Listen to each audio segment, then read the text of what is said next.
Hello and welcome to India's best known companies. I'm Minnie Menon. Today I'm at the headquarters of one of the oldest business groups of India, Godrej, to tell the story of a company that matches legacy with modernity, that's going deep into India while also scripting a very fascinating international story.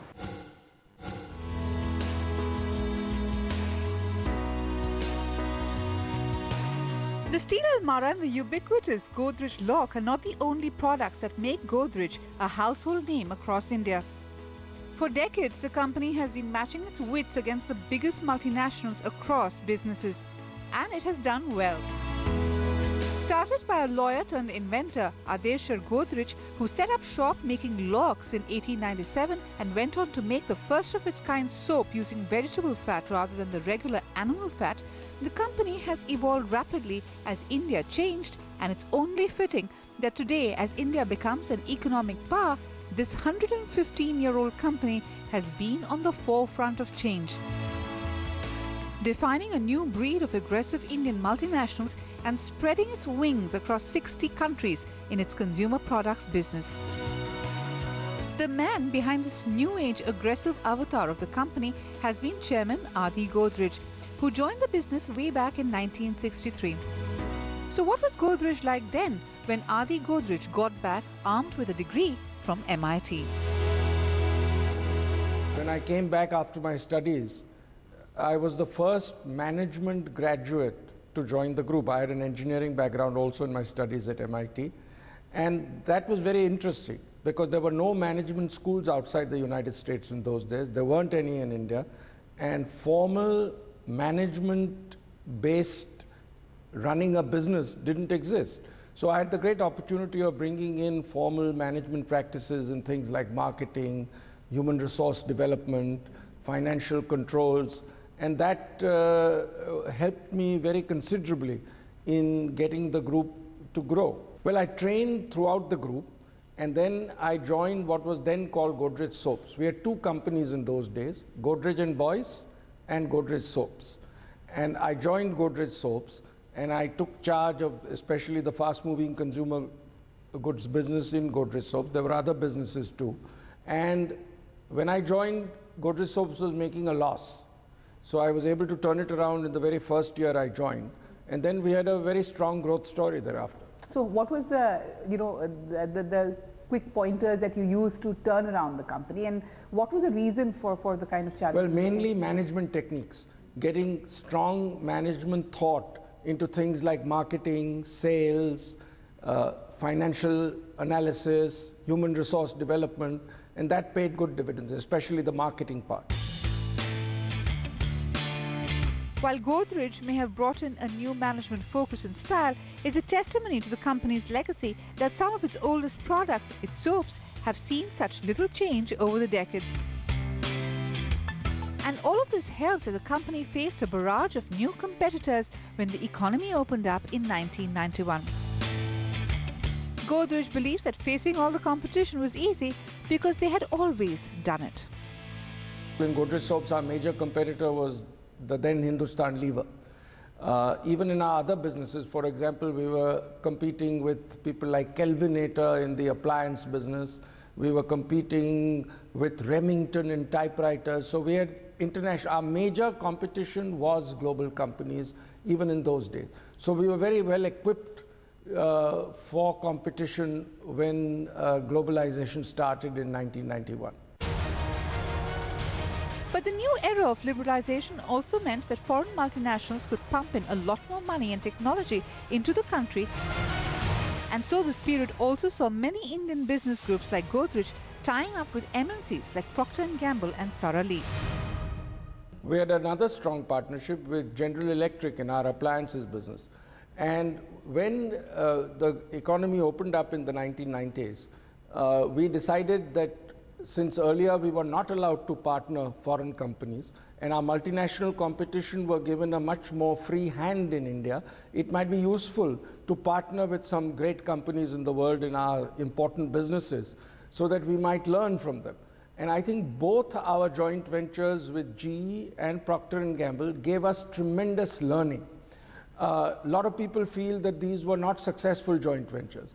But though foreign companies were interested in partnering a well-known Indian brand, and we were interested in partnering good foreign companies to get their learnings. This happened in great measure. So we learned a lot from, say, our P&G joint venture in terms of marketing, R&D, advertising, supply chain management, etc. It was great learning. It was a great company. From GE, we learned particularly on human resource development. They were a great company. They had 360-degree evaluation, a lot of focus on their business, etc. So we picked up a lot.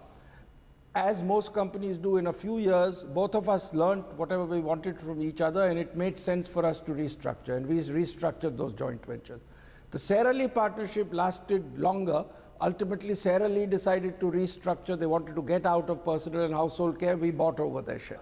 And I must say that post that joint venture period in the early 90s, we have developed both scale, size, and competence to compete with the best in the world. And since then, we've acquired companies outside. But one criticism that's come your way, Ms. Godrej, is the fact that you could have made Synthol far bigger. And perhaps because of the P&G partnership, you lost focus on that brand, and then you had to revisit it and really go after the market space. I mean, would you contend with it? I would agree with it to a certain extent, because during our P&G partnership for some years, P&G was not particularly interested in promoting the Godrej brands that were licensed to the joint venture. Clearly, even after that, perhaps we have not grown Synthol as much as we should have. But another brand which had died down during the P&G joint venture days, which we have revived since, called Godrej No. 1, is the third largest selling soap in the country, and is the largest selling what we call grade 1 soap in the country. It's growing extremely well, continues to grow very well, and it's much bigger than our Synthol brand today. So this was a setback. Do you think that 5 years was a setback? We had another very strongly selling soap called Ganga, which had Ganga Jal in it, which was doing extremely well when our joint venture started, and P&G relatively ignored it. They couldn't understand an emotional reason for marketing such as we had with Ganga, and the brand died out. So in a sense, do you think you regret that, or do you think in hindsight you got far more from that, so it kind of balances off? Overall, we gained much more from the P&G joint venture than we lost out. And overall, it made us extremely competitive. And so therefore, overall, I feel it was a good period for us. Godrej believes that at the end of the day, the company learned some important lessons, even though it lost some ground in the key brands it had under its banner. But in business, as in life, there are always learnings and surprises. Up next, how the company chanced upon new segments that would transform its fortunes.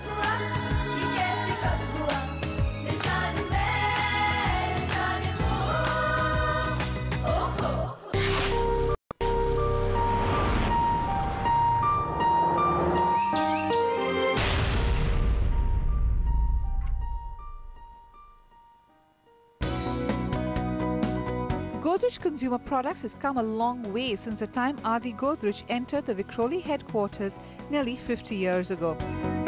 The company then, Godrej Soaps, was a dominant player in the two brands it had, Godrej No. 1 and Synthol, which despite the ups and downs in a fast-changing business landscape are still among the top players in their segments. But the new aggressive plans that Godrej Consumer Products is working on is not here, but in two areas that have now emerged as the biggest grossers for the company, hair color and home insecticides. Both have interesting stories around them. These are both very important businesses for the Godrej Group. In hair color, we started the business about 30 odd years ago. We started from scratch. We became very competitive. Our major product was a powder hair color, which is a very simple product, very low cost. You merely mix powder in a sachet or in a bottle with water. You apply it. It costs less than 15% of what the international creme colorants cost. It delivers almost as good results, and it was very successful. It was pioneered by the Japanese, a company called Hoyu Chemical with a brand called Bigain. Now we are the largest in powder hair colors in the world. We've overtaken the Japanese about 5 years ago. We are also leaders in overall hair color market in about 21 countries in the world, including India and some of our neighboring countries like Nepal, Sri Lanka, Bhutan. We are leaders in about 14 African countries and about 4 South American countries. The African businesses and the South American businesses are through acquisitions. So we have a very strong hair color footprint all over the world. It's a very profitable business for us and it's growing very well. The household insecticides business we got into a little by accident. There was a company called Trans Electra started by an entrepreneur who had a very strong manager, Mahendran, who is now the managing director of Godrej Consumer Products. And they had started this business with a brand called Goodnight and another brand called Hit, extremely successful. And Hindustan Lever had almost sealed an acquisition of that company. Then for some reason, they backed out at the last moment. They came to us. We had a week to decide. Otherwise, they wanted to have an IPO. We had a week to decide. And we just looked around the market. We didn't know much about the business, but we looked around the market. We felt that the brand was very strong, and we decided to acquire the company. It has done exceedingly well ever since. Today, 43% of your sales come from the a large part of it, and we have acquired a very strong company in Indonesia subsequently in household insecticide called Megasari, which is adding tremendously to our portfolio. This is a very strong business. We are by far leaders. We have 40% of the Indian market in household insecticides, growing very well, highly profitable, and it's a good business. We stumbled onto it, but now 20 years later, it's a very, very strong business. What is interesting is that these two businesses form the core of your acquisitions also. Why didn't you go and acquire soap companies? Why did you acquire hair color companies? And let's talk about hair color first. What's the rationale for that? Because we have great size, scale and technology to make us competitive in other markets in these two fields. And the Indian market is large. We are very successful in the Indian market. That gives us the technology and the product platform to be very successful elsewhere. In soap, there is not much that would distinguish us from other companies, even if we were to acquire them. And in India also, we are not number one in soap, but we are number one in hair color, we are number one in household insecticides. So therefore, but we have acquired a Nigerian company which is in the soap business. So we would look at a soap business outside, but these two give us a competitive edge.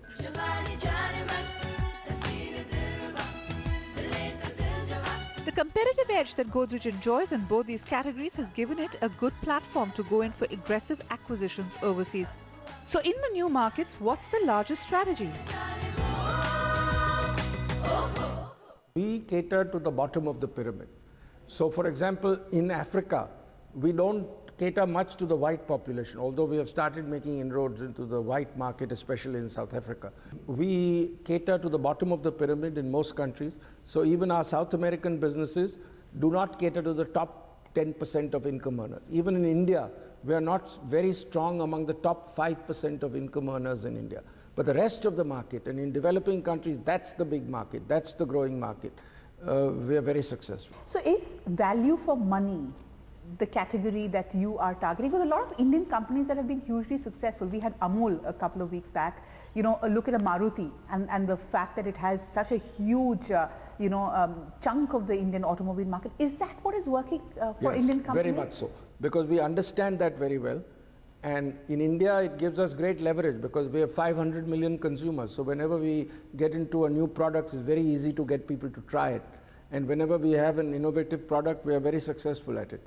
So yes, that helps us. And in the other markets, that's why we have been very successful in acquiring companies where we add our technology, we add our knowledge to their operation, we add our business processes, which we've been very successful in a developing country, and we've achieved great success. Success has also come thanks to some nimble strategizing that has seen Godrej turn around and make money out of its many acquisitions over the last few years. We have been able to, for example, source the very important raw material for black hair color from our Indian supplier, which has saved them a lot of money. We've been able to add technological innovations which have done well. We have learned from them. For example, from our South American acquisitions, we have learned on new products in creme colorants which we will introduce very soon in India, in sachets, which is a great innovation.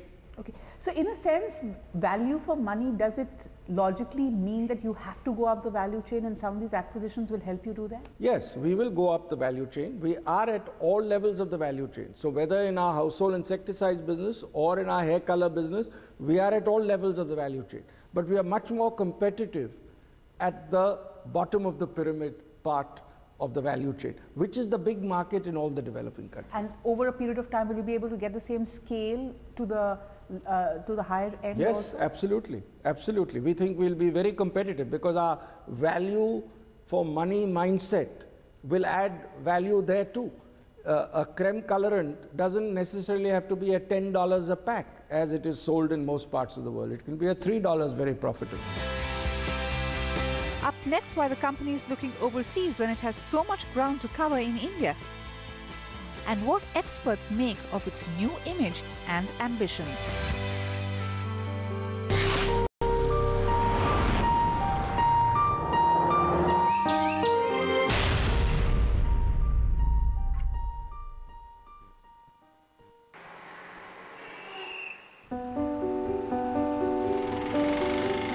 For the last 7 years, there has been a new buzz at the suburban Mumbai headquarters of Godrej Consumer Products, and the calm here when you walk in can be quite misleading.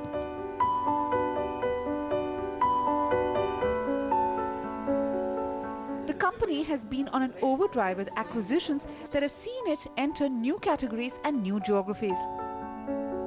After the first acquisition the company did in 2005, there have been 10 more over the last couple of years. Interestingly, this comes at a time when players like Godrej are still trying to figure out the market across categories and regions in India. So why focus elsewhere and not look at one of the world's biggest bazaars? We are not defocusing at all. We continue to grow very rapidly in the Indian market. We are outpacing our competitors in the Indian market. Now our Indian FMCG business works on negative working capital. We need very little capital for the business. Even the new fixed capital we need to put in for new plant, machinery, etc. comes from the increasing working capital. So either we could give out huge dividends to our shareholders or invest some of that money into acquiring businesses outside. And we realized that doing that would add tremendous value, and it has. We are continuing to grow faster in India than we did earlier. There is a limit to what you can grow without disrupting your profitability. You cannot just overnight increase your market share tremendously. You have to compete, grow. So we are doing as well in India as we could, whether we were outside or not, plus we are adding these international businesses.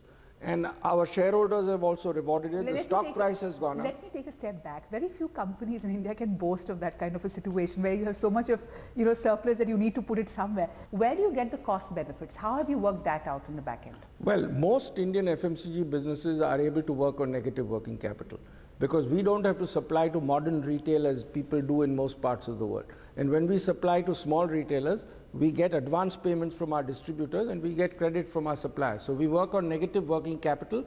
So capital is no problem whatsoever. So the surplus capital, for the first 10 years of when Godrej Consumer Products was first demerged from Godrej Soap, for the first few years, we did 10 buybacks of shares. We increased our shareholding thereby, created a lot of value for the continuing shareholders. Then we realized a much better value creation for our shareholders would be to acquire businesses outside, because these businesses started getting available about 6 years ago, and we've made about 11 acquisitions since then. FMCG analyst Sagarika Mukherjee from SBI Caps puts Godrej's acquisition plans in perspective. The 2-3 things that they usually look at when they sort of look for an acquisition is obviously the valuation shouldn't be insanely high. 2 is that there should be something complementary in terms of distribution or some sort of integration benefits that they can get, or it should be some sort of manufacturing expertise that they can gain, or it could be the product portfolio itself, like the recent acquisition of Darling that they did was to complement the product portfolio that they had in Kinki in Africa, basically. So, you know, there are 2-3 things. Kinki was only, you know, sort of covering Cape Town and the Durban region in South Africa, and, you know, Darling was spread all over. It's massive in sub-Saharan area. So, you know, it was the geography that expanded. Darling was, you know, having a lot of manufacturing expertise. Kinki was importing everything from China. So now they are manufacturing every Kinki product from Darling. So this is where, you know, the cost benefits come in. When you're sourcing more, then you obviously source more efficiently as well. So this is how you see the margins expanding as well. But the acquisitions were part of a larger change in Godrej, a change in strategy through a young, aggressive team. If the team within was thinking differently, the group externally also went for a makeover in 2008 when it went for a massive rebranding exercise that saw the company sport a new look and a new purpose. The rebranding and the attempt to make a brand resonate with the youth has paid off. But marketing expert Kiran Khalab from Chlorophyll says a lot more needs to be done. Just to get a sense of what is the potential in that brand name, in that brand, and has that potential genuinely been exploited. It's an old brand, so compare it, say, to a Tata, then I think Tata has been exploited much better than a Godrej. And then you compare it to an even younger group, because I think Godrej is pre-independence, 19th century. And take a slightly older group like Mahindra, and I asked somebody to look at the figures. I think 10 years ago, both of them had the same market cap. Today, Mahindra is 10 times, I think, the revenue. So at a very macro level, I feel that brand name hasn't been exploited well. The trust that it enjoys, the goodwill that it enjoys, the sense of good governance and ethics, I don't think that has been converted into cash. In a sense, what Khalab is saying is a backhanded compliment for Godrej, and talk to Adi Godrej and you will realize that he is looking even beyond that. His big plan is to make his group 10 times bigger in 10 years. So is Godrej targeting to be the next Unilever? We have 500 million consumers who use one or the other of our products. We'd like it to become 1 billion. Now, how do we do it? How do we add? How do we innovate? And how do we reach out to our consumers? That's extremely important. And the brand has to do that. Sure. You know, what will make Godrej, and you told me that in 10 years your target is to be 10 times the size in the company. Can Godrej become a Unilever? Well, we don't want to be a Unilever. Unilever still has the bulk of its business in the developed world. Sure. It has a great presence in the developing world. It has a great presence in the developing world. It's perhaps the FMCG company most present in the developing world, but we want to be only in the developing world. The developed world is not growing much. We don't want to add businesses in the developed world, not in consumer products. We want to be in the developing world. So we would like to be more global, we'd like to be more international. We think India is such a large part of the developing world that India will be a large market for us, but we would like to be more multinational than we are today. We are agnostic to what part of our business comes from outside the country or within the country. We wish to grow, as I said, 10 by 10, become 10 times in 10 years. Wherever it comes from. Wherever it comes from.